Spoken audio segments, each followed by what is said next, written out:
2 दिवसापासून नांदेड जिल्ह्यामध्ये सतत पाऊस सुरू आहे। कुठे मुसळधार पाऊस तर कुठे जोरदार पाऊस बरसतोय। त्यामुळे नांदेड जिल्ह्यातील अनेक नदी नाल्यांना पूर आलेला आहे। आता मी आहे नांदेड शहराजवळच्या पासदगाव येथे। पासदगाव येथील या आस्था नदीला देखील पूर आलेला आहे आणि या पुलावरून पाणी वाहत असल्यामुळे नांदेड आणि मालेगावची वाहतूक जी ती बंद करण्यात आलेली आहे।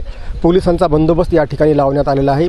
नदीचं जे पाणी आहे पुराचं ते नदी आजूबाजूच्या शेतात पूर्णपणे शिरलेलं आपण पाहू शकतो की जिथपर्यंत आपली नजर जाईल तिथपर्यंत सगळं पाणी शेतामध्ये साचलेलं आहे। त्यामुळे शेतकऱ्यांचं देखील मोठ्या प्रमाणामध्ये नुकसान झालेलं आहे। काल रात्रीपासून पावसाने उसंत दिली होती, मात्र आज सकाळपासून पुन्हा रिमझिम पाऊस सुरू आहे आणि आज देखील हवामान खात्याने नांदेड जिल्ह्याला येलो अलर्ट पावसाचा दिलेला आहे। आणखीन पाऊस वाढण्याची शक्यता आहे। त्यामुळे पूर परिस्थिती कायम आहे। आणखीन परिस्थिती बिघडण्याची शक्यता निर्माण झालेली आहे। मुजीब शेख, न्यूज 18 लोकमत, नांदेड।